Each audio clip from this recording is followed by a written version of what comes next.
दर्शनम् मन्दहास्यरुचिराननाम्भुजम् पूजितं सुरनरोत्तमेरमुदा धर्मनन्दनमहं विचिन्तये। ॐ अवतारिणे श्री स्वामिनारायणाय नमो नमः। श्रीहरिकृष्णाय घनश्यामाय नमो नमः। श्रीपूर्णपुरुषोत्तमाय नमो नमः। સહજાનંદ સ્વામી મહારાજની જય.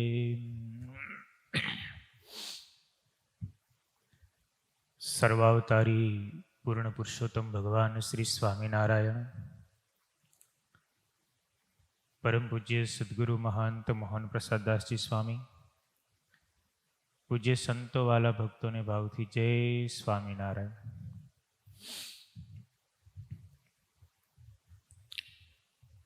શિક્ષાપત્રી ભાષ્યની આ કથા, એમાં ગઈકાલે આપણે 70મો શ્લોક શ્રવણ કર્યો.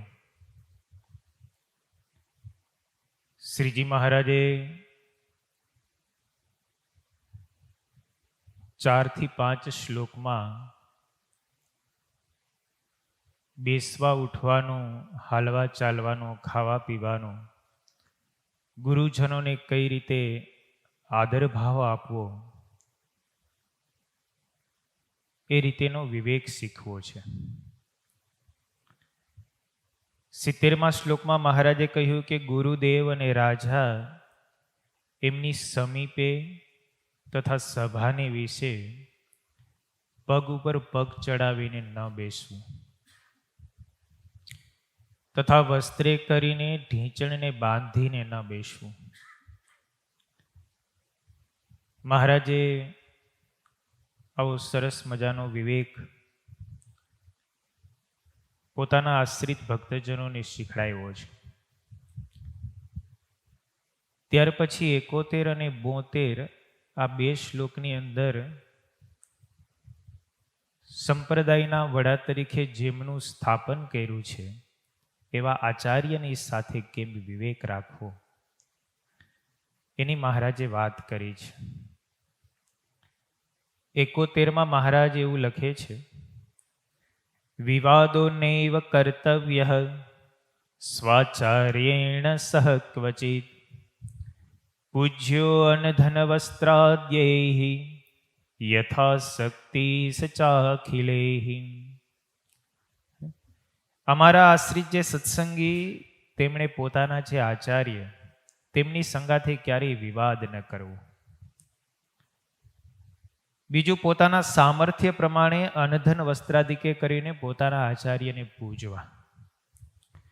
સંપ્રદાયનું શ્રીજી મહારાજે આ એક બંધારણ બાંધ્યું.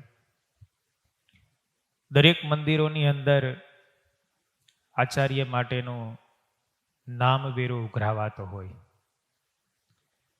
જૂની પરંપરા છે, ખાસ કરીને મોટા મંદિરો હોય, દેવનો નામ ધર્માદો ઉઘરાવવા માટે સંતો જતા હોય તો એક વ્યક્તિ દીઠ 1 રૂપિયો આચાર્ય મહારાજ સુધી જતો હોય. આવું એક પહેલેથી બંધારણ છે, પણ પછી સમયાંતરે, સમય જતા જતા અમુક કાયદાઓ, નિયમો, બધું પરિવર્તન થતું હોય. પણ દરેક સત્સંગી આચાર્યનું પોષણ થાય, આચાર્યના પરિવારનો નિભાવ થાય, એટલા માટે 1 રૂપિયો ધર્માદા પેટે આપે. હવે પછી મોંઘવારી વધતી હોય એમ પછી 100 રૂપિયા આપણે ધર્માદો લેવા આપીએ એટલે સહજ રીતે 100 રૂપિયાની પહોંચ ફળાવતા હોય. એ નામવેરો અને ધર્માદો, એ નામવેરો હોય ને એ આચાર્યને જાય ને ધર્માદો હોય દેવને જાય. એટલે આપણે નામવેરો ને ધર્માદો એવા બે શબ્દો વાપર્યા. એટલે શ્રીજી મહારાજે પોતાના આશ્રિતોને એવી આજ્ઞા કરી કે તમારા જ્યારે ગુરુ તરીકે અમે સ્થાપન કર્યા છે. આચાર્ય મહારાજને બે પ્રકારની દીક્ષા લેવાની વાત મહારાજ શિક્ષાપત્રીમાં આગળ કહેશે.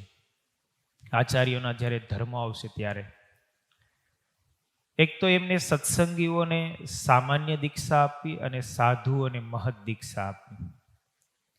આ આચાર્યનું એક પરમ કર્તવ્ય છે.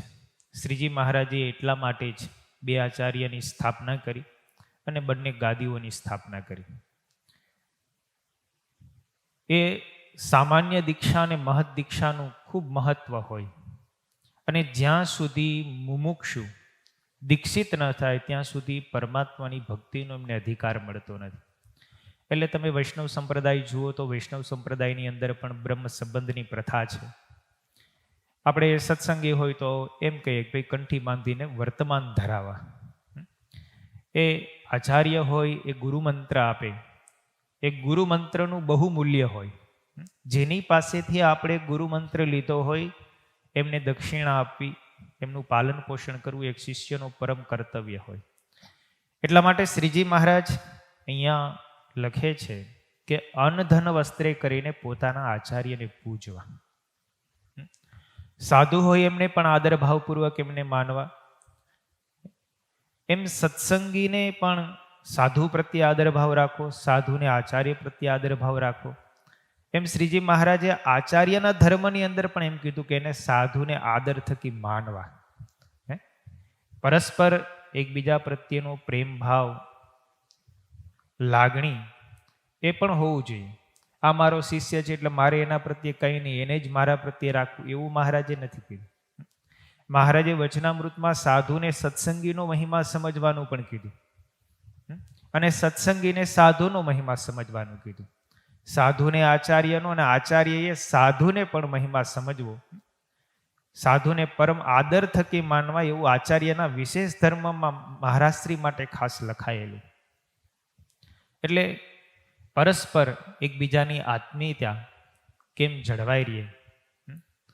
જો આપણે એનું અન્વસ્ત્રાદિકે કરીને પોષણ કરીએ તો એને આપણને ધર્મમાં રાખવાનું કર્તવ્ય બજાવીને એને આપણું પોષણ કરવાનું હોય. કારણ કે આચાર્ય હોય ધર્મના વડા કહેવાય. તો આચાર્યએ સાધુને અને સત્સંગીઓને ધર્મમાં રાખવા, પોતે ધર્મમાં રહે અને બીજાને ધર્મમાં રાખે, એનું નામ આચાર્ય. એનું નામ ધર્મનું કુળ. ધર્મકુળ કોને કહેવાય? તો કે પોતે ધર્મમાં વર્તે ને બીજાને ધર્મમાં વર્તાવે, એ ધર્મકુળ છે.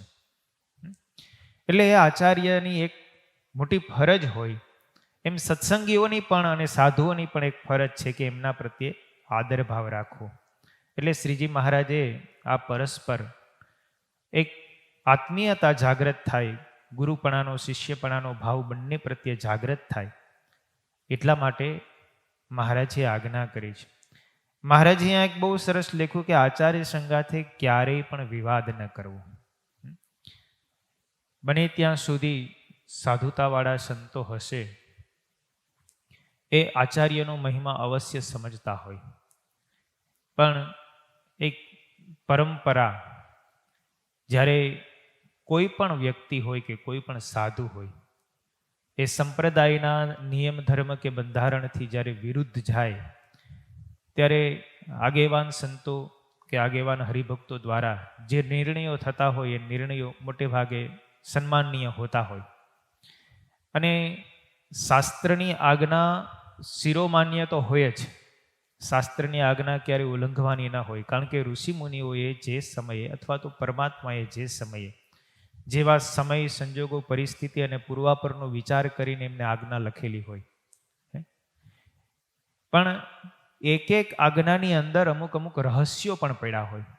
આચાર્ય મહારાજની આજ્ઞામાં એક એવી આજ્ઞા શ્રીજી મહારાજે લખી કે ક્યારેક દેશકાળાદિક પ્રાપ્ત થાય ત્યારે ભિક્ષાવૃત્તિ કરીને પણ પોતાનો નિર્વાહ કરવો.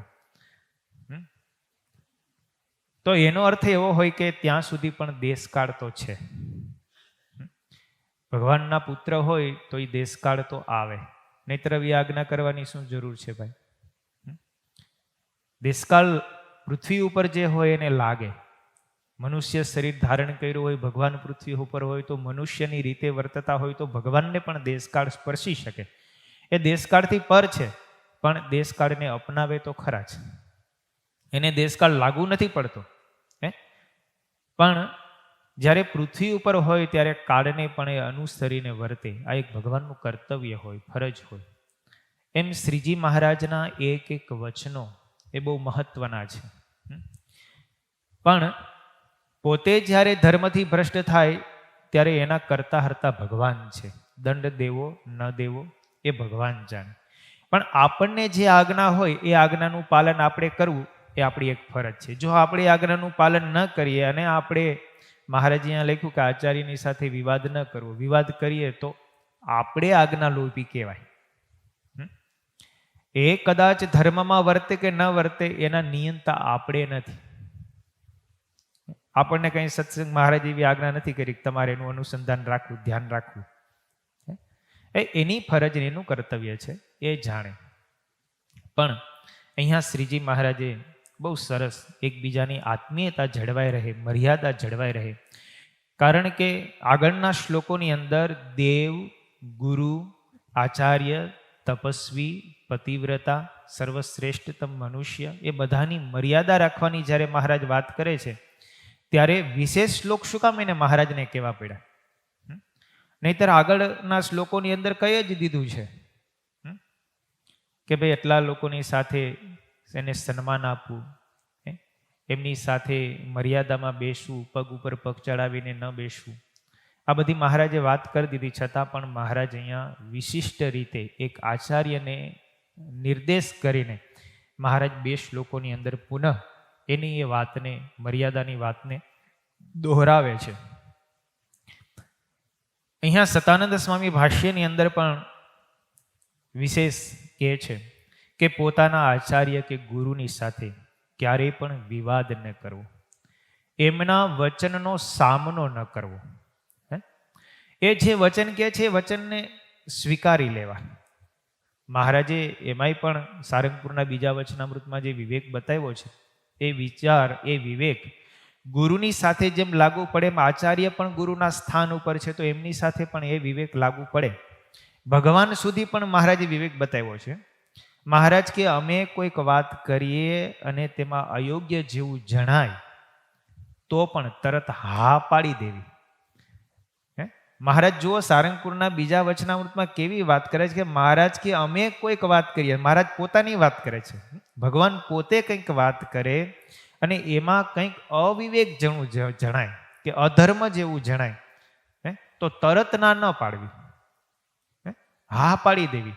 પણ પછી પાછળથી પાસે જઈને હાથ જોડીને પ્રાર્થના કરીને એમ કેવું, મહારાજ તમે જે વાત કરી એ તો બરાબર છે પણ મને આટલો એમાં અવિવેક જણાય છે, એમ કહીને પુનઃ વાત કરીને એ વાતને ટાળવી. અથવા તો પોતે ન કહી શકે તો મહારાજ કે મુક્તાનંદ સ્વામી જેવા સંતો હોય એમને વાત કરી કે મહારાજે આ વાત તો કરી છે પણ મને આટલું એમાં અયોગ્ય જણાય છે, માટે આ વાતને કેમ સમજવી? જુઓ મહારાજે કેટલો સરસ વિવેક બતાવ્યો. મહારાજે લોયાના છઠ્ઠા વચનામૃતમાં ત્યાં સુધી વિવેક બતાવ્યો. મહારાજ કે અમે કોઈક આજ્ઞા કરીએ ને એમાં અધર્મ જેવું જણાય તો ચીરકારી થવું, કહેતા ઘણી વાર લગાડવી પણ તત્કાળ ન માનવું. મહારાજ પોતે કંઈક વચન કહેતા હોય તો મહારાજ પોતે એમ વચનામૃતમાં કહે છે ચીરકારી થવું. ચીરકારી એટલે થોડીક વાર લગાડવી, તરત નિર્ણય ન લઈ લેવો. મહારાજે કીધું કરી નાખો ને, પણ કરી નાખો એ આજ્ઞાનો વિવેક પણ જુઓ. ભગવાનની બધી જ આજ્ઞા વસાવીશની છે એમ નિષ્કુળાનંદ સ્વામીએ લખ્યું, પણ અમુક આજ્ઞા એવી હોય ને એમાં અધર્મ જેવું હોય તો એ આજ્ઞાને પણ ન પાડવી. મહારાજ શિક્ષાપત્રીમાં પણ લખે, ગુરુ હોય ને પોતાના બ્રહ્મચર્ય વ્રતનો ભંગ થાય એવી આજ્ઞા કરે તો ગુરુની આજ્ઞા પણ ન પાડવી. એક વખત એક બાજુ તમે જુઓ તો ગુરુના વચનનું, આચાર્યના વચનનું મહત્વ બતાવે છે, પણ એક બાજુ સામે બીજી વાત પણ મહારાજ મૂકે છે કે કોઈ પણ આજ્ઞા કે કોઈ પણ વચન એને વિવેકની સાથે સ્વીકાર કરવો. શાસ્ત્રો હોય એ વિવેકસભર હોય, ગુરુના વચનો હોય વિવેકસભર હોય, આચાર્યના વચનો હોય વિવેકસભર હોય, પણ એની સાથે કદાચ દેશકાળને લઈને, સંજોગોને લઈને, પરિસ્થિતિને લઈને ક્યારેક ભગવાનથી કે આચાર્યથી કે ગુરુથી કંઈક અયોગ્ય વચન બોલાણું હોય તો એને પણ વિવેકસભર ગ્રહણ કરવું. બધું જ ગ્રહણ કરવા યોગ્ય નથી. મહારાજે જુઓ સરસ કેવું દ્રષ્ટાંત આપ્યું વચનામૃતમાં. શ્રી કૃષ્ણ ભગવાનને અર્જુનને એમ કીધું તો અશ્વત્થામાનું માથું કાપી નાખો, તો તરત ન કાપ્યું. નહીતર ભગવાનનું વચન છે, ભાઈ માનવું જ જોઈએ ને. પણ એ સમયે વિવેક, ભગવાને ભલે કીધું પણ બ્રાહ્મણને હું મારીશ તો બ્રહ્મહત્યાનું પાપ લાગશે, કોને માથે જાય? એક બાજુ અર્જુન એમ કહે છે કરીશ એ વચનમ તમે જેમ કહેશો એમ હું કરીશ, તો પછી બધું જ કરવાનું. તમે જુઓ એક એક વાત કેટલી વિવેકપૂર્વક સમજવાની હોય ને શીખવાની હોય. મહારાજે દાદા ખાચરને કીધું, દાદા ખાચરના ઘરમાં કામ કરનારા એક ડોસી હતા ને એને ચોરી કરી. મહારાજે તરત કીધું કે એનું માથું કાપી નાખો, તો દાદા ખાચર તરત તૈયાર થઈ ગયા. મહારાજનું વચન હતું તો તૈયાર થયા, મારવા ગયા, પણ એ ડોસી સ્વામિનારાયણ સ્વામિનારાયણ ભજન કરતી હતું. તરત દાદા ખાચરે વિવેક વચ્ચે લાવ્યા. મહારાજે મારવાનું કીધું, પણ જેના મુખમાં સ્વામિનારાયણનું નામ છે ને હું મારું કેમ? જુઓ આ વિવેક. તો એને માર્યા નહીં. મહારાજ પાસે ગયા, મહારાજ તમારું તો ભજન કરે છે. મહારાજ કે એને મારો નહીં તો પછી એને 10 કોરડા મારો. પાછા કોરડો હાથમાં લઈને, ચાબુક હાથમાં લઈને દાદા ખાચર ગયા, તો એ સ્વામિનારાયણ સ્વામિનારાયણ ભજન કરતી હતી. તો દાદા ખાચરે વિવેક કર્યો, મારે આનાથી મરાય કેમ? તો મારી નહીં. મહારાજ કે એને કાઢી મૂકો, પણ મહારાજ જેના મુખમાં તમારું નામ હોય એનો તિરસ્કાર મારાથી કેમ થાય? તુલસીદાસજી કહે કે જેના મુખમાં રામનું નામ હોય એને હું મારા શરીરના ચામડાથી મઢીને જોડા પહેરાવું, ત્યાં સુધી એના ગુણાનુવાદ ગાય છે, તો પછી એને મારવા કેમ? એટલે વચનમાં પણ વિવેક. અહીંયા એમની સાથે પરમ આદર થકી વચન અને ગુરુનું વચન પરમ આદર થકી સ્વીકાર કરવો. ધર્મમાં વર્તવા રૂપ જે વચન હોય એ વચનને પરમ આદર થકી સ્વીકારવું. અધર્મરૂપ વચન હોય તો એ વચનને પરમ આદર થકી નહીં પણ વિવેકપૂર્વક સ્વીકારવું. અમુક આજ્ઞા મહારાજે ક્યારેક એવી કરી હોય, જો નિષ્કુળાનંદ સ્વામીને કીધું કે અમારા દર્શન કરો, પણ મહારાજ બેઠા હતા તો મહારાજના પાછળના ભાગે નજીકમાં જ સ્ત્રી ભક્તો બેઠા હતા. હવે નિષ્કુળાનંદ સ્વામી જો મહારાજની આજ્ઞાથી સામે દર્શન કરવા બેસે તો સ્ત્રીઓના દર્શન પણ ભેગા થાય, કારણ કે મહારાજની પાછળના ભાગે જ બેઠા હતા. એટલે નિષ્કુળાનંદ સ્વામી ઊભા થઈને વયા ગયા. મહારાજ કે અમારી વચન પણ નથી માનતા, અમારી આજ્ઞા છે, અમારા દર્શન કરો ને સામે બેસો.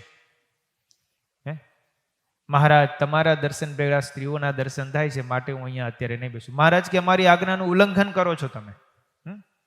નિષ્કુળાનંદ સ્વામી કે તમારા વચન ભ્રષ્ટ થશે તો એ વાંધો નહીં, તમારો કર્યો વિમુખ થાય તો એમાં મારું સારું થશે, પણ અહીંયા હું બેસીશ ને સ્ત્રીઓના દર્શન થશે ને એ સ્ત્રીઓનું ચિંતન મને થશે ને એનાથી જે વિમુખ થાય ને એના કરતા તમારો કર્યો વિમુખ સારો. જો આ વિવેક. એટલે કયા સમયે કઈ રીતે ક્યાં કેવી રીતે બોલવું એ વિવેક છે. અને અમુક મહારાજની ક્રિયા તમે જુઓ, મહારાજે અમુક આજ્ઞા કરી હોય તો એ સંતોએ એને વિવેકપૂર્વક ગ્રહણ કરી. મહારાજે કોથળા પહેરવાનું પ્રકરણ શરૂ કર્યું કે ભાઈ બધાને 2 હાથ જેટલા કોથળા આપવા. કંતાન પહેરવાની મહારાજે પ્રકરણ ચલાવ્યું. મહારાજ 118 જેટલા પ્રકરણો અલગ અલગ સમયે મહારાજે ચલાવ્યા હતા. અમુક આજ્ઞાઓનો સ્વીકાર થાય, અમુક આજ્ઞાઓનો સ્વીકાર તરત ન પણ થાય. મહારાજ બધાને એક સરખા કંતાનના કટકા આપતા હતા. બ્રહ્માનંદ સ્વામી મહારાજ પાસે આવ્યા. મહારાજે પણ એમને 2 હાથ જેટલું કંતાન આપ્યું. હવે બ્રહ્માનંદ સ્વામી શરીરે બહુ સ્થૂળ, હવે 2 હાથ કંતાનનો ટુકડો પહેરે તો આ બાજુથી પહેરવા જાય તો આ બાજુ ખુલ્લું થાય, ને આ બાજુથી પહેરે તો આ બાજુ ખુલ્લું થાય. શરીર જાડું પૂરું કેમ પડે? મહારાજને કે મહારાજ મને થોડોક વધારે આપો. મહારાજ કે પક્ષપાત ન થાય, બધાને મળે એટલું તમને મળે. નહીં પહેરો તો આજ્ઞા લોપ છે, પહેરે તો શરીર દેખાય, ધર્મ ભ્રષ્ટ કહેવાય. કરવું શું?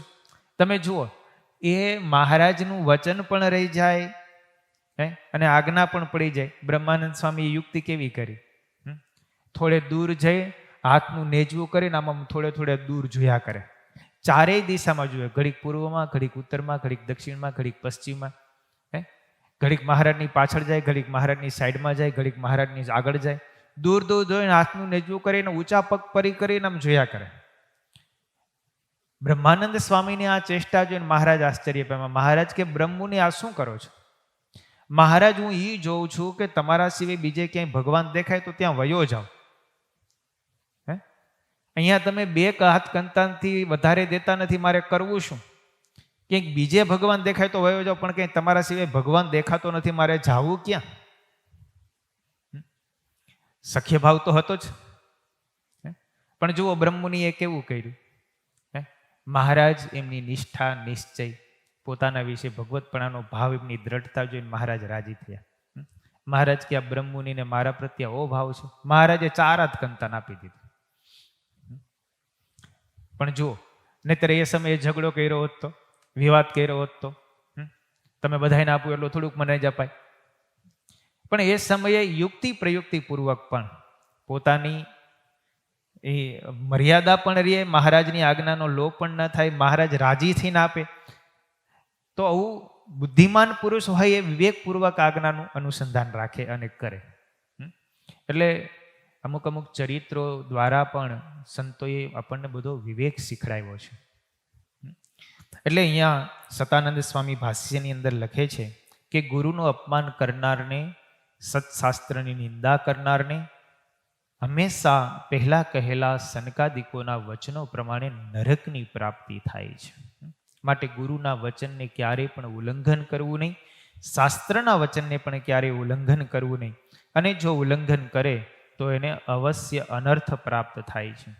અગસ્ત્ય સંહિતાની અંદર પણ સતાનંદ સ્વામીએ લખેલું વાક્ય ભાષ્યની અંદર ટાંકતા એવું લખે છે કે ગુરુનું અપમાન કરનારને આ લોકમાં પણ અનર્થની પ્રાપ્તિ થાય છે અને પરલોકની પણ ક્યારેય પ્રાપ્તિ થતી નથી. માટે શિષ્યોએ હંમેશા ગુરુના વચનનો આદર કરવો, એમને યથાર્થપણે માનવા. અને જો ગુરુનું અપમાન ન કરે, આચાર્યનું અપમાન ન કરે તો એમને સર્વ સાધનની સમાપ્તિ થઈ જાય છે. અને જો અપમાન કરે તો પુત્ર, મિત્ર, સ્ત્રી અને સંપત્તિથી એ ભ્રષ્ટ થાય છે. માટે જે પાપી અને અધમ માણસો હોય એમને ગુરુની આજ્ઞા માનતા નથી. માટે એવાના રસ્તે ક્યારેય પણ આપણે જવું નહીં. માટે હંમેશા સત્શાસ્ત્રનું વચન છે તે પાળવું. જુઓ કેટલો બધો વિવેક સતાનંદ સ્વામીએ લખ્યો છે. શ્રીજી મહારાજ પણ કાર્યાણીના 9મા વચનામૃતમાં થોડોક વિવેક, થોડીક મર્યાદા, આત્મીયતાનો ભાવ કેમ જાગે એના માટે એવું લખે છે. જેના હૈયામાં ભગવાનની ભક્તિ હોય ને ભગવાનનો મહિમા હોય તેને ભગવાનના ભક્તનો અવગુણ તો ક્યારેય આવે જ નહીં. અને ભગવાનના ભક્ત ઉપર રેશની આંટી બંધાય જ નહીં. ભગવાનનો મહિમા સમજે તેને ભગવાનના ભક્ત સંગાથે વેર ન બંધાય. અને જે મહાત્મ્ય ન સમજે તેને તો ભગવાનના ભક્ત સંગાથે વેર અવશ્ય બંધાય.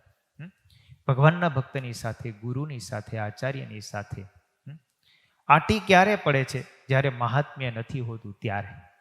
જ્યારે વ્યવહારનો સંબંધ હોય ત્યારે જ એમની સાથે આંટી પડે છે.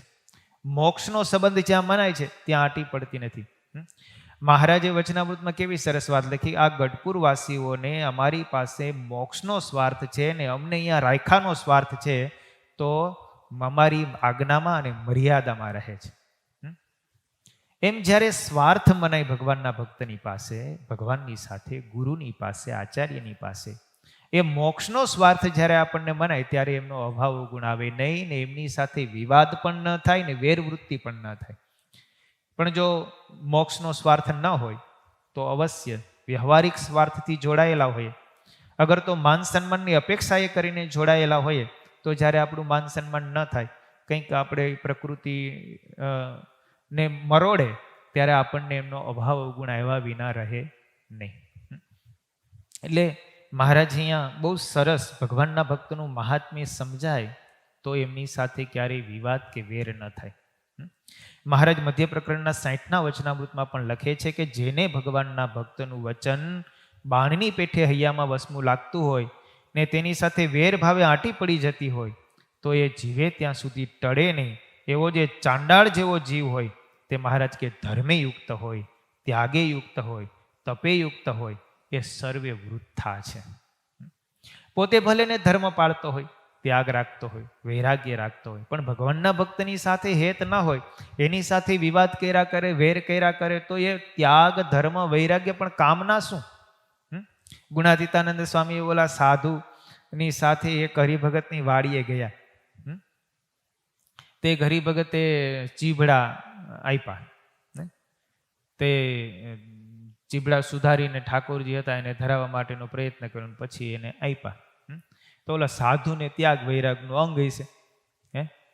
તે ઓલા સાધુએ તરત હરિભગતનું અપમાન કરીને ચીબડાનો કર્યો ઘા. ગુણાતીતાન સ્વામી કે ત્યારે ત્યાગ વૈરાગનું અથાણું નહીં થાય, આ ચીબડાનું અથાણું થશે, ભગવાનને ધરાશે, ભગવાનના સાધુ ભગવાનના ભક્તો જમશે. તમે જુઓ, ગુણાતીતાન સ્વામી કે ત્યારે ત્યાગ વૈરાગનું અથાણું નહીં થાય, આ ચીબડાનું અથાણું થશે, થાળમાં ઉપયોગી થશે.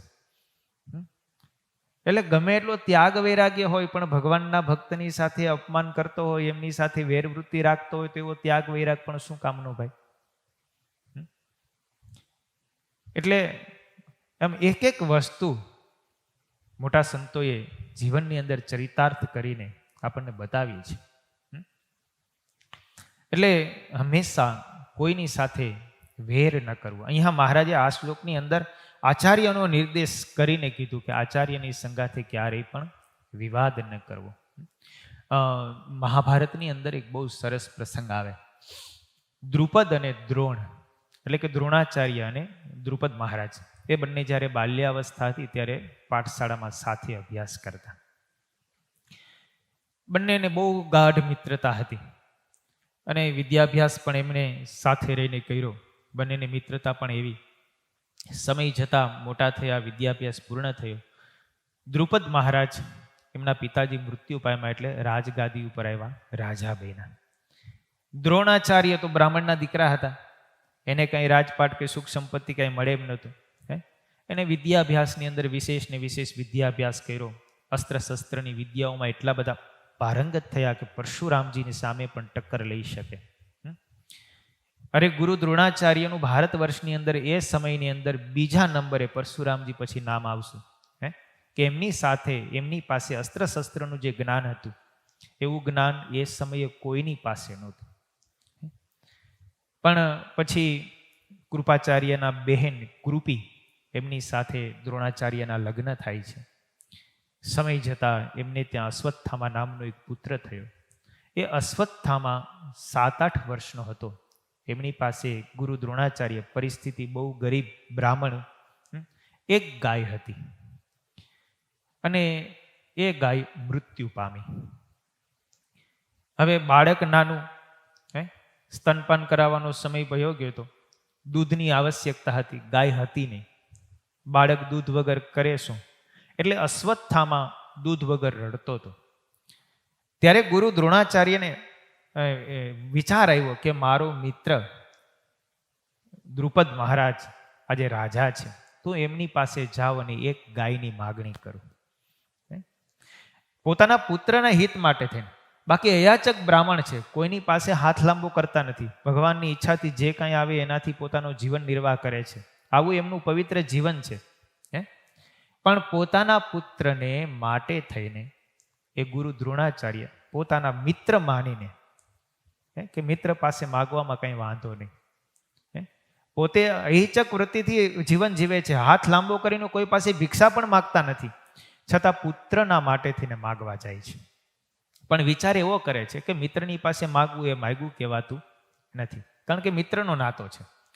એટલે ગુરુ દ્રોણાચાર્ય દ્રુપદ મહારાજ પાસે જાય અને ભિક્ષાની યાચના કરે છે કે મને તું એક ગાય આપ, મારો પુત્ર દૂધ વગર તડવડે છે. પણ એ સમયે દ્રુપદ મહારાજ રાજસિંહાસન ઉપર હતા અને થોડોક રાજાનો સત્તાનો અહંકાર હતો. એટલે અહંકારમાં આવીને એને કહી દીધું કે જા જા, તારા જેવા ભિખારીને કોણ આપે. પોતાના મિત્રના નાતે ગયા હતા. આને તો એમ હતું કે મિત્ર છે તો મને આપશે જ. અને મિત્રની સાથે રહીને, અને મિત્ર જ્યારે બાલ્યાવસ્થામાં હોય પછી એની સાથે મિત્ર ભાવથી જ જ્યારે રહેતા હોય પછી તો એમાં કંઈ રાજાપણાનો ભાવ કે ભીખ માગવાનો ભાવ તો હોય જ નહીં. એટલે ગુરુ દ્રોણાચાર્યને જેવું કહ્યું, મને ગાય લાવ, મારે જરૂર છે. તું ભિખારી થઈને માગતો હું તને આપું, પણ એવી રીતે તું મિત્ર કે હું તારો મિત્ર છું અને તું મને આપ એમ માગતો હું તને કેમ આપું? હું રાજા છું, તું તો એક બ્રાહ્મણ છું, તું મારો મિત્ર હવે શેનો? તિરસ્કાર કરીને ગુરુ દ્રોણાચાર્યને કાઢી મૂક્યા, ગાય આપી નહીં. પણ ગુરુ દ્રોણાચાર્યને આ વાત મનમાં પેસી ગઈ કે મારો મિત્ર હતો, મિત્રના નાતે હું ગયો અને મને એક ગાય પણ ના આપી, એ પણ મારા માટે ક્યાં જોતી હતી? મારે તો બાળકનો ઉછેર કરવા માટે જોતી હતી. પછી ત્યાંથી હસ્તિનાપુર જાય છે અને હસ્તિનાપુરની અંદર મહારાજા પાસે જઈને એને ગાયની યાચના કરવા જાય. એમાં બન્યું એવું, 5 પાંડવો અને કૌરવો બધા રમતા હતા અને રમતા રમતા દડો એક કૂવામાં પડી ગયો. ગુરુ દ્રોણાચાર્ય તો ગાયની યાચના કરવા માટે જ આવ્યા હતા અને એ બાળકો રમતા હતા ત્યાંથી પસાર થયો. બધા બાળકોને કૂવાની આસપાસ વીંટાયેલા જોયા એટલે ગુરુ દ્રોણાચાર્યને થયું કે આ બધા બાળકો કૂવા પાસે શું કરે છે? એટલે ગુરુ દ્રોણાચાર્ય ત્યાં ગયા. બાળકો બધા વિચારમાં હતા કે કૂવામાંથી દડો કાઢવો કેમ. એમાં ગુરુ દ્રોણાચાર્ય આવ્યા એટલે ગુરુ દ્રોણાચાર્ય બાળકોને પૂછ્યું, શું છે? તો કે આ કૂવામાં રમતા રમતા દડો પડી ગયો, હવે કેમ કાઢવો એમ ઉપાય શોધીએ છીએ. એટલે ગુરુ દ્રોણાચાર્ય કે લાવો હું કાઢી આપું.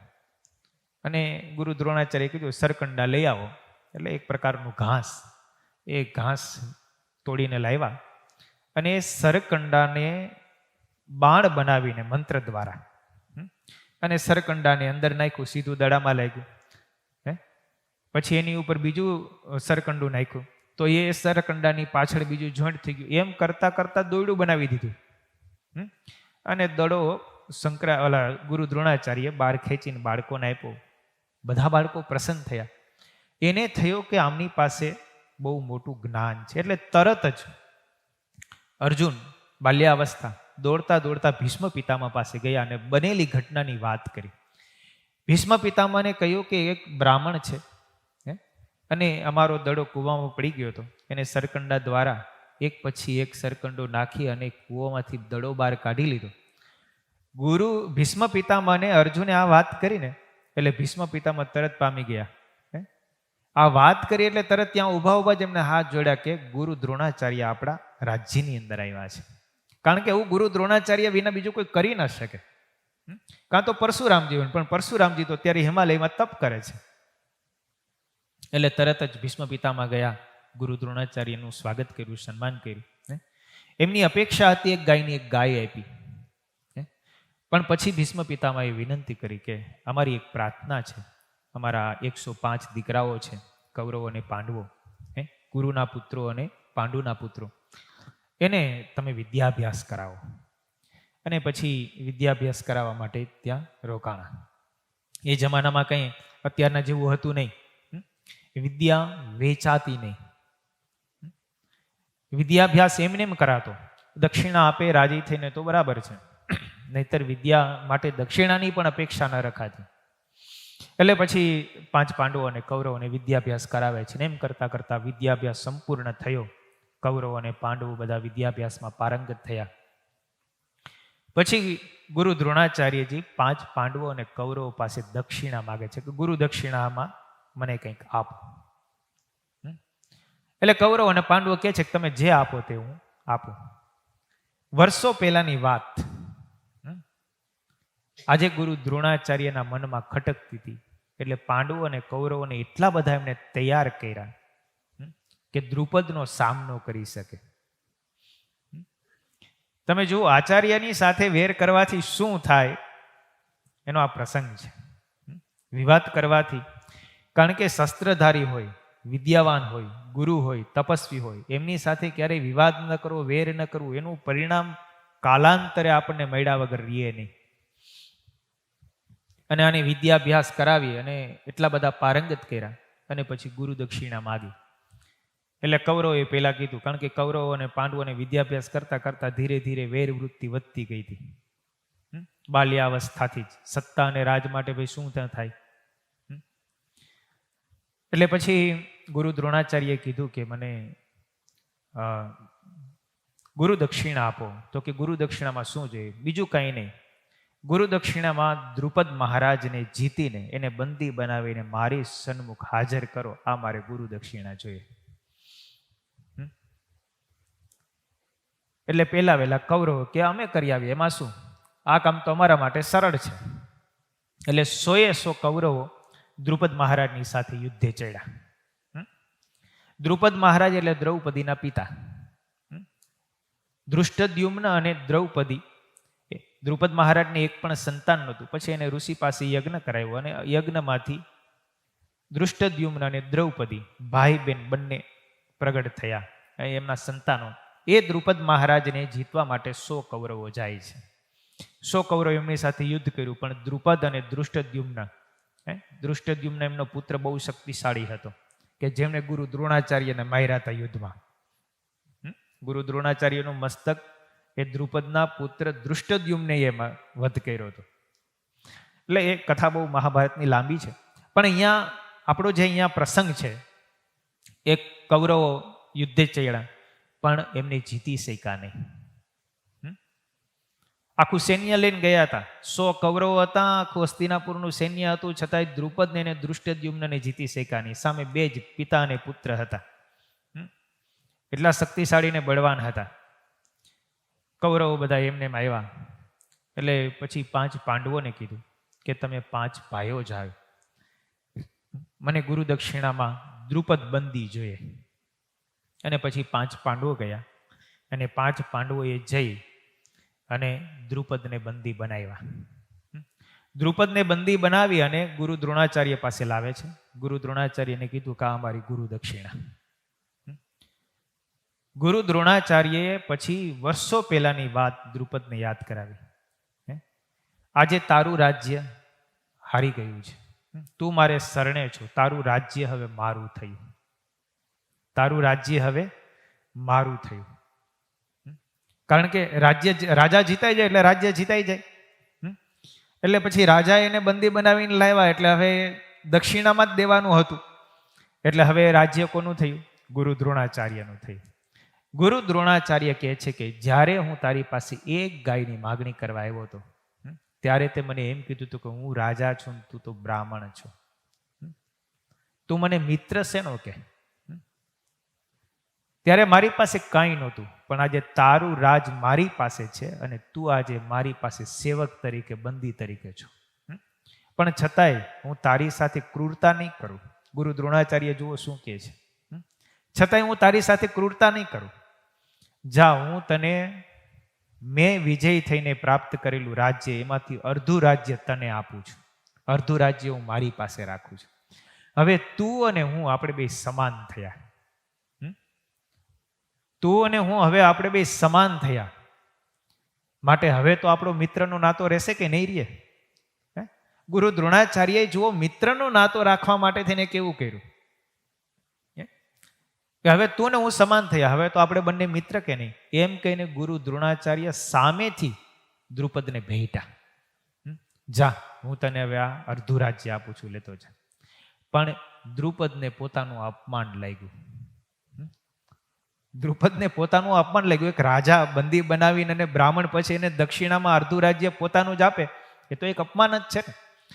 પછી એને અપમાન લાગ્યું ને એ અપમાનનો બદલો લેવા માટે થઈને પછી એણે વિશ્વજીત યજ્ઞ કર્યો. અને એ યજ્ઞની અંદર પછી એવું વરદાન માંગ્યું કે મારે મારા પુત્રના હાથે જ આ ગુરુ દ્રોણાચાર્યનું મૃત્યુ થાય ને એવું વચન આપો. પછી એ વચન દ્રુપદના પુત્રને પ્રાપ્ત થયું. એટલે તમે જુઓ કેવી કેવી કથાઓ છે. પણ આચાર્યની સાથે એક નાની એવી બાબતમાં એક ગાય દઈ દેતી હોત તો એ રાજાને શું ઓછું થઈ જવાનું હતું? મિત્રના નાતે માગવા આવ્યા હતા ને, પણ એનો અહંકાર ઘવાણો ના આપ્યું, એમની સાથે વિવાદ કર્યો તો પોતાનું અડધું રાજ્ય ગયું. એને મારવા માટેના પ્રયત્નો કરવા માંડ્યા. અને મહાભારતના યુદ્ધની અંદર ગુરુ દ્રોણાચાર્ય જ દ્રુપદને માર્યા હતા. દ્રુપદનો વધ ગુરુ દ્રોણાચાર્યના હાથે જ થયો હતો. એટલે પોતાના પિતાનો વધ થયો પછી દ્રુપદના પુત્ર ધૃષ્ટદ્યુમ્નએ કે પાંડવોની સેનાનો સેનાપતિ હતો. દૃષ્ટદ્યુમ્ન પાંડવોની સેનાનો સેનાપતિ હતો. એમણે અને પછી ગુરુ દ્રોણાચાર્યને શ્રી કૃષ્ણ ભગવાનની યુક્તિ પ્રયુક્તિથી જે બધી વાત આવે છે, ભીષ્મ પિતામાં જ્યારે મૃત્યુ પામ્યા પછી ગુરુ દ્રોણાચાર્ય કૌરવોના સેનાપતિ થયા. કોઈ વાતે મરે તેમ કોઈ વાતે મરે તેમ નહોતા અને એને હટાવવા પડે એમાં જતા. કારણ કે ગુરુ દ્રોણાચાર્યને તો એવું વચન હતું કે એમના હાથમાં જ્યાં સુધી ધનુષ્ય હોય ને ત્યાં સુધી બ્રહ્મા પણ એમની ઉપર વિજય પ્રાપ્ત ન કરી શકે. એને કેમ પરાસ્ત કરવા? પણ છતાંય શ્રી કૃષ્ણ ભગવાને યુક્તિ બતાવી કે એમના પુત્ર ઉપર અશ્વત્થામા ઉપર હેત બહુ છે અને તમે ગુરુ દ્રોણાચાર્યને એટલો સંદેશો પહોંચાડી દો કોઈ કે તમારો પુત્ર અશ્વત્થામા મૃત્યુ પામ્યો છે, તો ગુરુ દ્રોણાચાર્ય પોતાના અસ્ત્ર શસ્ત્ર હેઠા મૂકી દેશે. તમે જુઓ ધર્મ અધર્મનો વિવેક કેવો હોય. જે તે સમયે ગુરુ દ્રોણાચાર્ય સેનાપતિ બન્યા. તમે જુઓ ભગવાનના વચનને ઉલ્લંઘવાથી અને ભગવાનના વચનમાં તર્ક કરવાથી પણ કેવું થાય. ગુરુ દ્રોણાચાર્યે સેનાપતિ થયા અને કમળ વ્યૂહની રચના કરી. કમળ વ્યૂહને કોઈ તોડી શકે નહીં. અને એ પછી સાત કોઠાનું જેને આપણે યુદ્ધ કહીએ છીએ એનું બીજું શસ્ત્ર વિદ્યામાં કમળ વ્યૂહ કહેવાય છે. અને એવી એને રચના કરીને પછી અર્જુનને અને કૃષ્ણ ભગવાનના રથને બહુ દૂર દૂર સુધી લઈ ગયા. અને પછી અભિમન્યુ ને 4 પાંડવો એ બધા જાય છે, પણ 4 પાંડવોને એ સમયે રોકી લેવામાં આવે છે અને અભિમન્યુ ચક્રની અંદર ફસાઈ જાય છે. અને પછી બધાએ સાથે મળીને અભિમન્યુને મારી નાખે છે.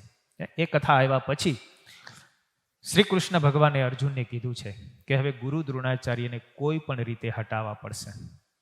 5 પાંડવો જુઓ ધર્મમાં કેટલા છે. શ્રી કૃષ્ણ ભગવાને કીધું કે એને હટાવવા માટે એક જ ઉપાય કે એને અશ્વત્થામાં મરાયો એવું એને સાબિત કરાવો. 5 પાંડવો ઊભા છે, બધા પોતપોતાના રથમાં છે. શ્રી કૃષ્ણ ભગવાન અર્જુનના સારથી છે. એ સમયે શ્રી કૃષ્ણ ભગવાન કહે છે કે જો આ ગુરુ દ્રોણાચાર્યને યુદ્ધના મેદાનમાંથી હટાવવામાં નહીં આવે ને તો તમારો વિજય નહીં થાય. એ ગુરુ દ્રોણાચાર્યને તમે કેમ હટાવશો? તમારામાંથી એક પણ એવો યોદ્ધો નથી કે એની સામે અસ્ત્ર વિદ્યાની અંદર યુદ્ધ કરીને એમને જીતી શકે. અર્જુન પાસે ભલે ગમે એટલા દિવ્યાસ્ત્ર હોય, પણ ગુરુ દ્રોણાચાર્યની સામે વિજય પ્રાપ્ત કરવો એ સહેલો નથી. કારણ કે બ્રહ્માસ્ત્ર સુધીની વિદ્યા તો ગુરુ દ્રોણાચાર્ય જાણે છે. જેમની પાસેથી તમે ભણ્યા હો એની પાસે શું એ જ્ઞાન ન હોય? અર્જુનની પાસે જે વિદ્યાઓ હતી એના કરતાં તો વિશેષ જ્ઞાનને અનુભવ ગુરુ દ્રોણાચાર્ય પાસે હતો. એને કેમ જીતી શકવાનું? ભગવાન તો અસ્ત્ર શસ્ત્ર ઉપાડી શકે મતાની વચનબંધ હતા. એટલે પછી યુક્તિ પ્રયુક્તિ કરીને કૃષ્ણ ભગવાને વાત કરી કે તમે અશ્વત્થામાં મરાણો છે એવું એને કહો. કોઈ પાંડવો તૈયાર ન થયા. તમે જુઓ કેવા ધર્મમાં છે. ભગવાનનું વચન છે, ભગવાન કહે છે. પાંડવોએ ના પાડી દીધી કે અમે એવી રીતે અધર્મપૂર્વક યુદ્ધ જીતવા નથી માંગતા. પાંડવોએ પહેલા ના જ પાડી દીધી છે કે અમે અધર્મપૂર્વક આવું યુદ્ધ જીતવા નથી માંગતા. પછી શ્રી કૃષ્ણ ભગવાન એક તર્ક એને કહે છે યુધિષ્ઠિર મહારાજને. યુધિષ્ઠિર મહારાજનો રથ બાજુમાં છે. ભગવાન અર્જુનના રથના સારથી તરીકે છે ને યુધિષ્ઠિર મહારાજને વાત કરે છે કે તમે આ યુદ્ધ કરો છો એ શેના માટે કરો છો? અને તમારું જે આ યુદ્ધ છે ધર્મનું યુદ્ધ છે કે નહીં? એટલે યુધિષ્ઠિર મહારાજ કે અમે યુદ્ધ કરીએ છીએ એ ધર્મને માટે કરીએ છીએ, અને આ યુદ્ધ છે ધર્મમાં રહીને અમે કરવા માંગીએ છીએ. શ્રી કૃષ્ણ ભગવાન કહે છે ધર્મનો વિજય કરવો હોય, સત્યનો વિજય કરવો હોય, અને સામે પક્ષે જો ગુરુ હોય ને તો એ ગુરુને પણ હટાવવા પડે. શું કામ એને? કારણ કે આ ધર્મના પક્ષમાં છે. ધર્મને સત્ય રાખવા માટે થઈને ખોટું બોલવું પડે ને તો એ ખોટું નથી, એ સત્ય જ છે.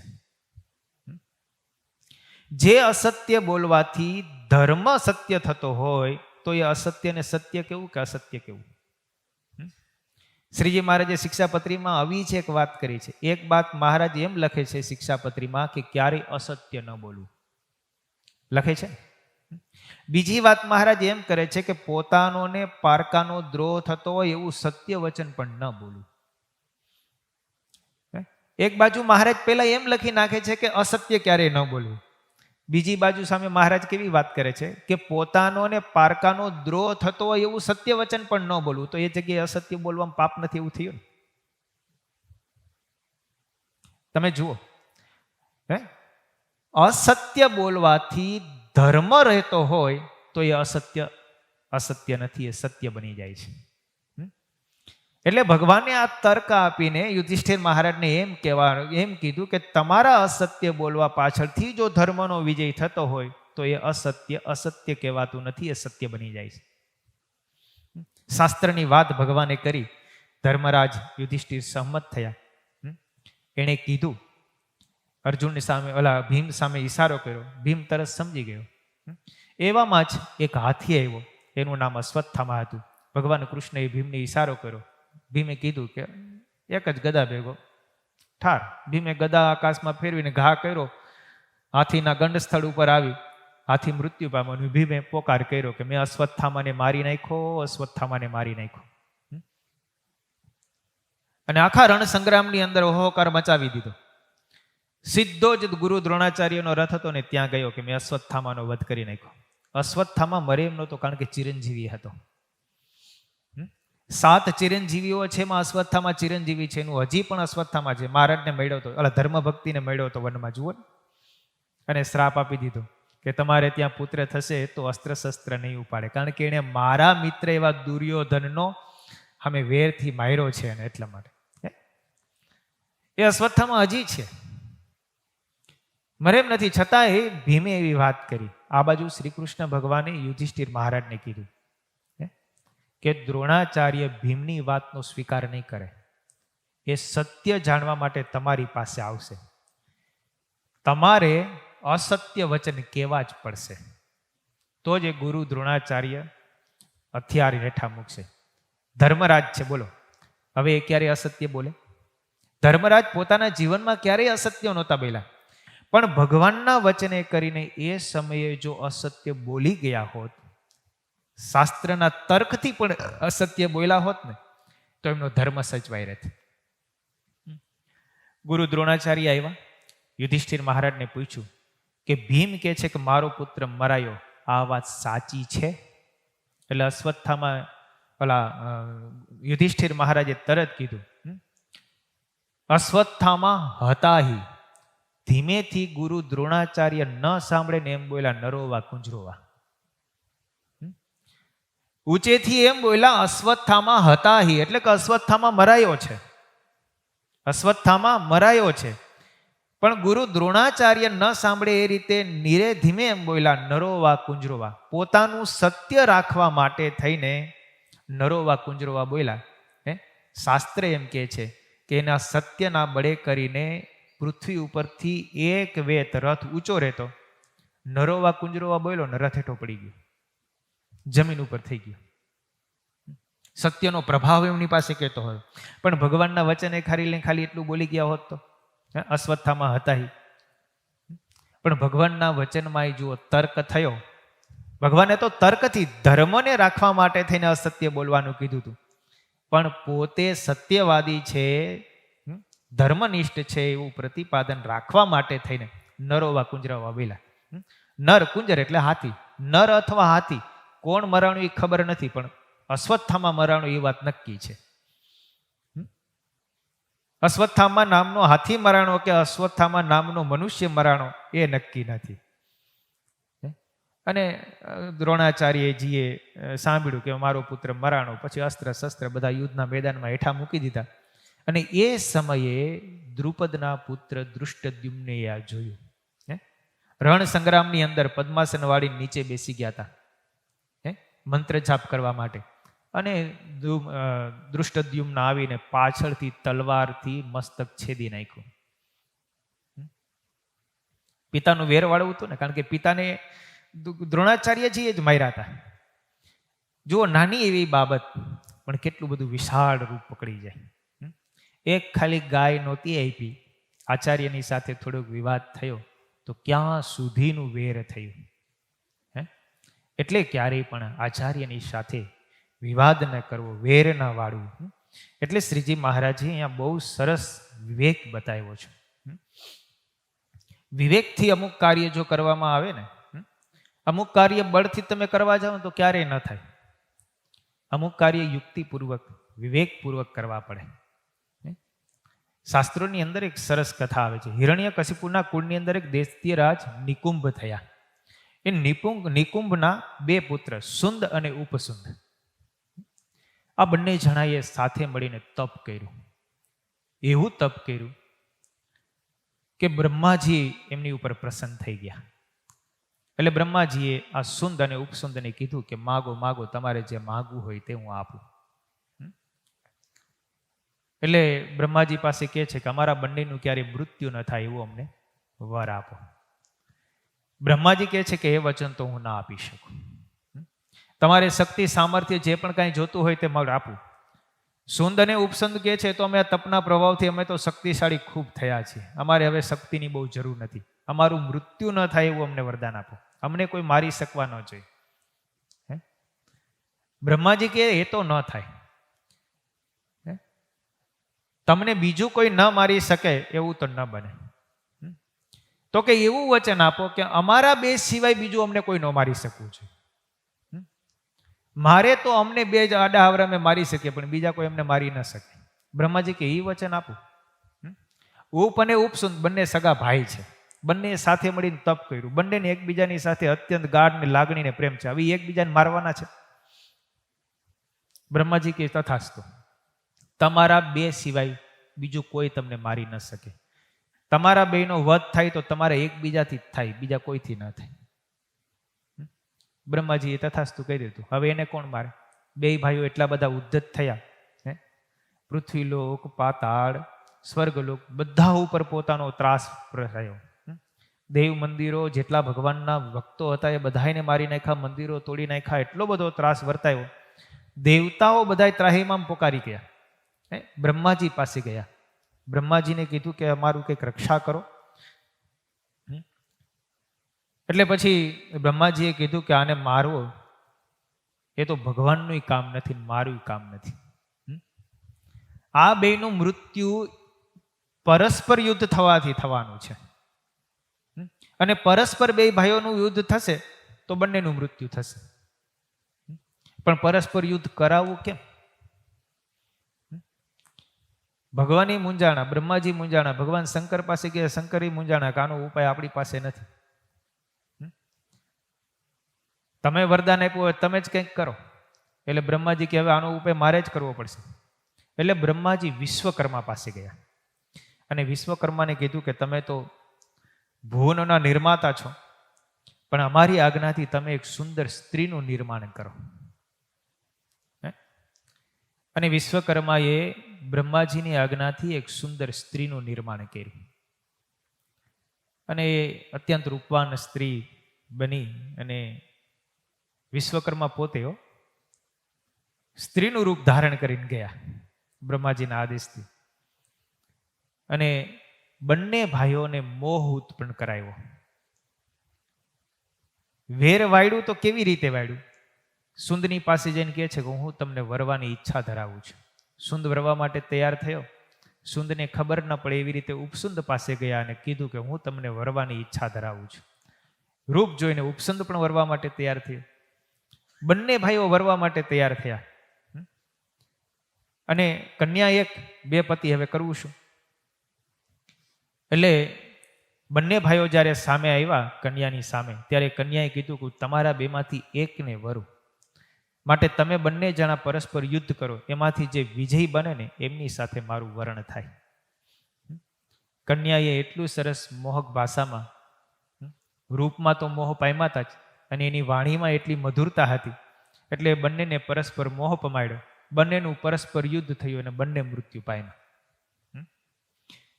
અમુક કાર્યની સિદ્ધિ માટે અમુક વિવેક જોઈએ.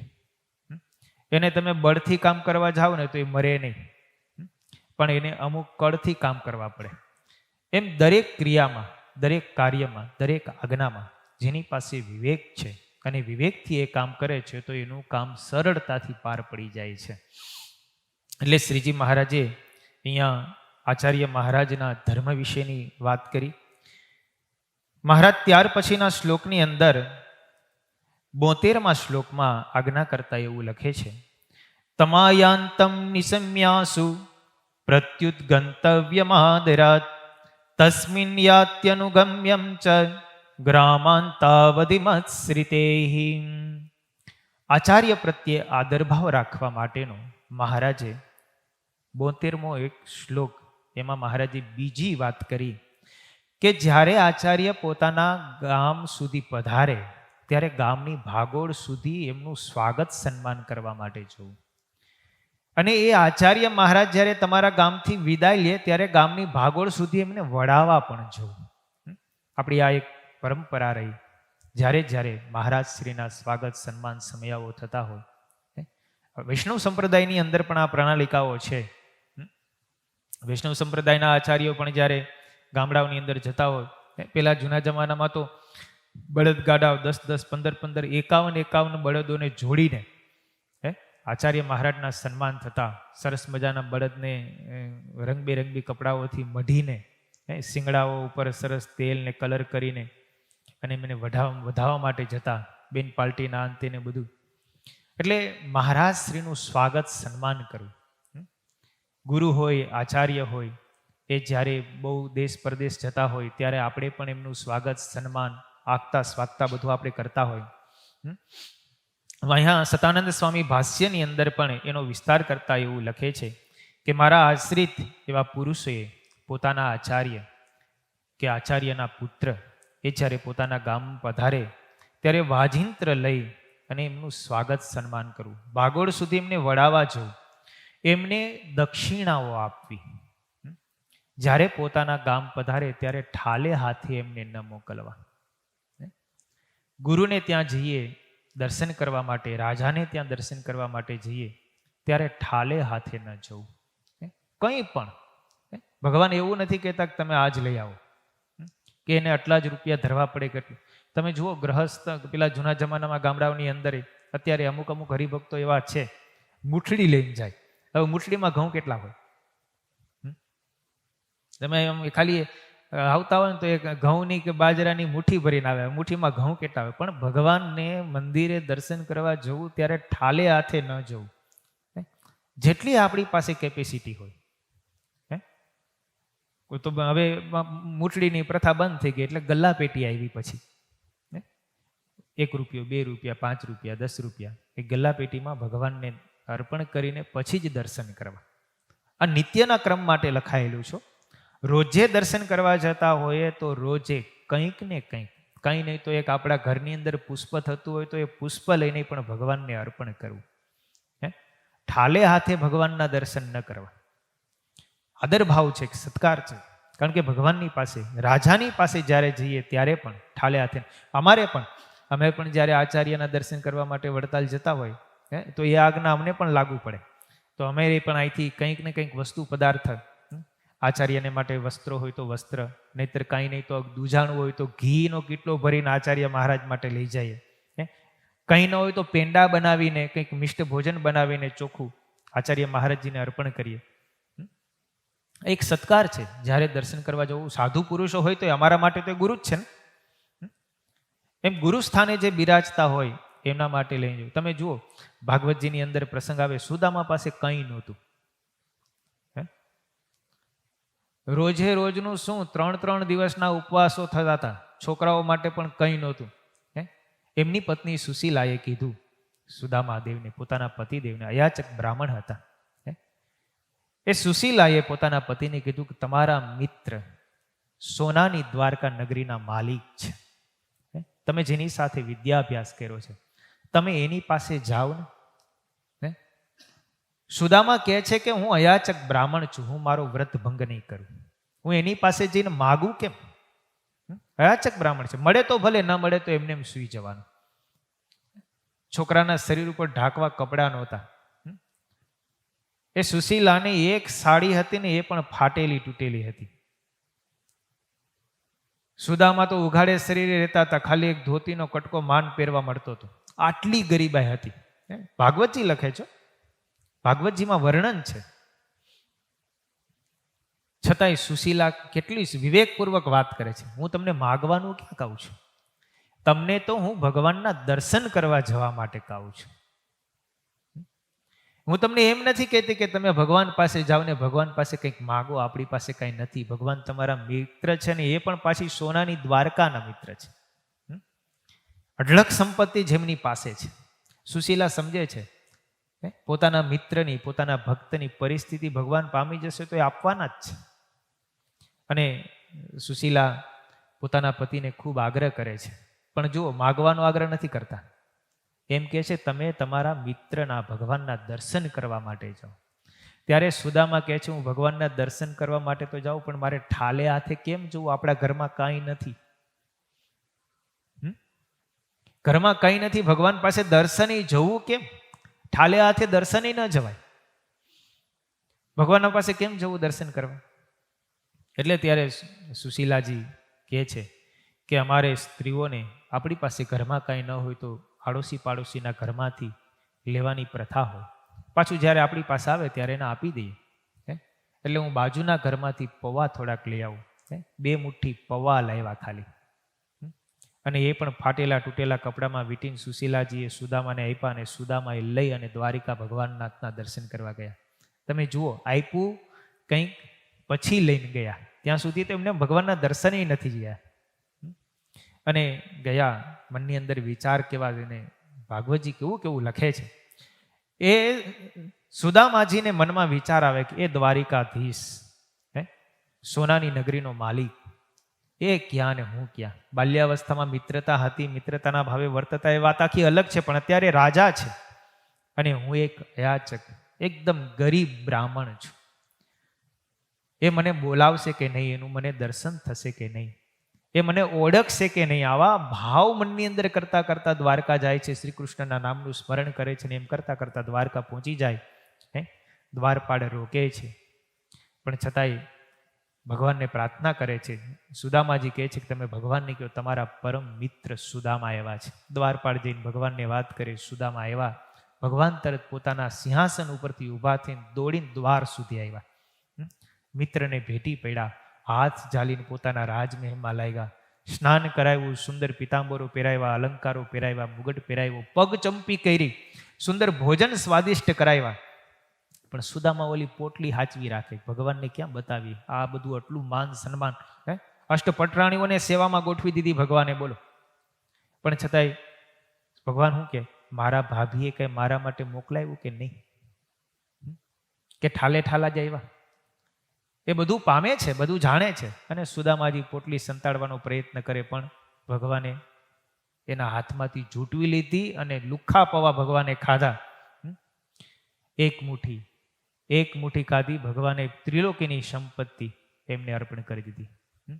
બીજી મુઠ્ઠી ખાઈને અષ્ટસિદ્ધિ નવનિધિને સેવામાં ગોઠવી દીધી. ત્રીજી મુઠ્ઠીમાં સંકલ્પ એવો કર્યો કે મારી પત્નીઓને પણ મોકલી દઉં સેવામાં.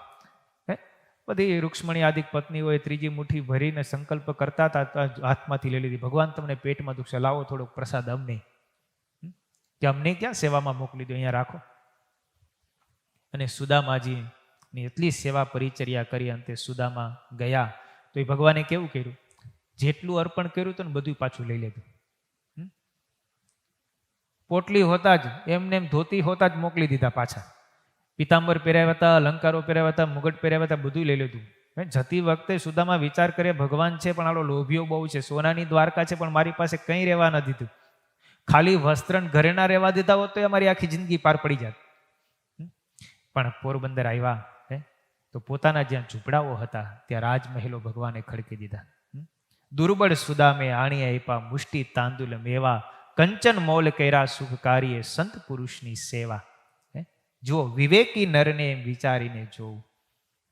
વિવેકી મનુષ્ય હોય અને આ વિચારે તો ભગવાનને તમે અર્પણ થોડું ઘણું કરો, અનંત ગણું ભગવાન તમને આપી દેતા હોય છે. એટલે અહીંયા આચાર્ય મહારાજ આવે ત્યારે એમનું સ્વાગત સન્માન જાય ત્યારે વડાવા જવું, એમની સાથે વિવાદ ન કરવો, એમને આદરપૂર્વક માનવા, સન્માન કરવું, એવી મહારાજે સરસ અહીંયા આજ્ઞા શિક્ષાપત્રીના શ્લોકમાં કરી છે. સહજાનંદ સ્વામી મહારાજની જય.